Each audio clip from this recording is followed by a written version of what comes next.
ایک حدیث مبارکہ میں آتا ہے اور یہ روایت سیدنا حسن رضی اللہ عنہ سے ہے، وہ فرماتے ہیں کہ جو بندہ نماز کے بعد آیت الکرسی کی تلاوت کر لیتا ہے وہ اگلی نماز تک اللہ کی سپرداری میں آ جاتا ہے۔ اتنی بڑی خوشخبری ہے اس حدیث مبارکہ میں، کوئی بندہ اللہ کی سپرداری میں آ جائے، اس سے بڑی اور گارنٹی کیا ہو سکتی ہے؟ اللہ فرماتے ہیں اِن ینصرکم اللہ فلا غالب لکم، اگر اللہ تمہاری مدد کرے تو کوئی تم پر غالب نہیں آ سکتا۔ اب ہم پریشان پھرتے ہیں گھر کی وجہ سے، رزق کی وجہ سے، بے برکتی کی وجہ سے، اور اس کا علاج نبی علیہ السلام نے ہمیں بتلا دیا۔ ایک عمل ہے اور چھوٹا بھی نہیں، ایک ہی آیت ہے، اس کے پڑھنے سے انسان اللہ کی ذمہ داری میں آ جاتا ہے۔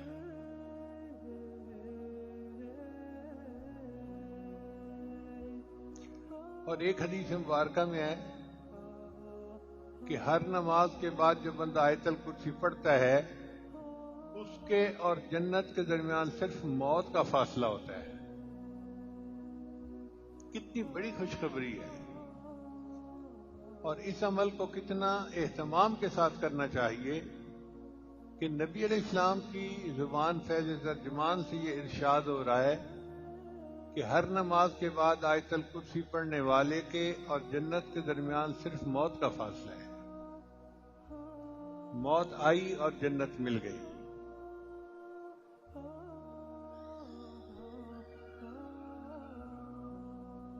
اور ایک حدیث مبارکہ میں آتا ہے کہ جو بندہ آیت الکرسی رات کو سوتے ہوئے پڑھ لیتا ہے اللہ تعالیٰ اس کی بھی حفاظت فرماتے ہیں، اس کے گھر والوں کو بھی حفاظت فرماتے ہیں، اور اس کے پڑوسیوں کی بھی حفاظت فرماتے ہیں۔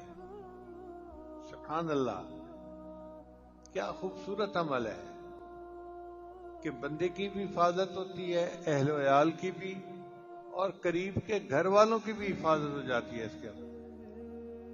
اس لیے اس عمل کو بہت اہتمام سے کرنے کی ضرورت ہے۔ سیدہ عائشہ رضی اللہ عنہا فرماتی ہیں کہ ایک اجنبی آیا اور اس نے نبی علیہ الصلوۃ والسلام سے پوچھا، اے اللہ کے حبیب وسلم، میرے رزق میں برکت نہیں ہے۔ یہ وہ شکایت ہے جو ہر بندہ ہی تقریباً آج کر رہا ہے۔ تو نبی علیہ السلام نے فرمایا کہ آیت الکرسی کہاں گئی؟ اگر تم آیت الکرسی پڑھ لو گے تو اللہ تمہارا کھانے اور سالن کے اندر برکت عطا فرما دیں گے، یعنی تم جتنا پکاؤ گے اہل خانہ اس کو سیر ہو کر کھائیں گے، ان کو کمی نہیں محسوس ہوگی۔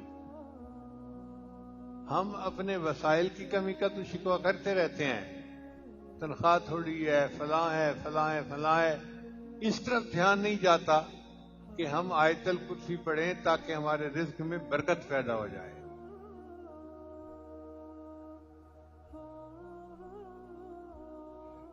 حضرت عبداللہ ابن عباس عنہ فرماتے ہیں کہ نبی علیہ السلام نے فرمایا، آیت الکرسی پڑھنے والے کو اللہ شکر کرنے والا دل، صدیقین کے اعمال اور نبیوں جیسا اجر عطا فرماتے ہیں۔ کتنی بڑی نعمتیں ہیں جو مل رہی ہیں۔ شکر کرنے والا دل، صدیقین کے اعمال اور نبیوں کے جیسا اجر عطا فرماتے ہیں۔ نبی اسلام نے ارشاد فرمایا کہ آیت الکرسی عرش کے خزانوں میں سے ایک بڑی نعمت ہے جو کسی نبی کو نہیں ملی، صرف اللہ نے مجھے عطا فرمائی۔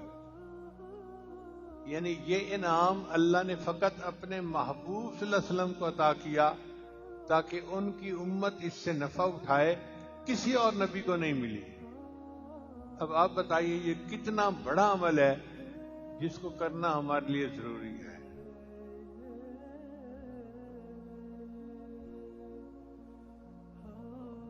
ایک حدیث مبارکہ میں ہے کہ نبی اسلام نے ایک صحابی سے پوچھا کہ قرآن مجید کی عظیم ترین آیت کون سی ہے؟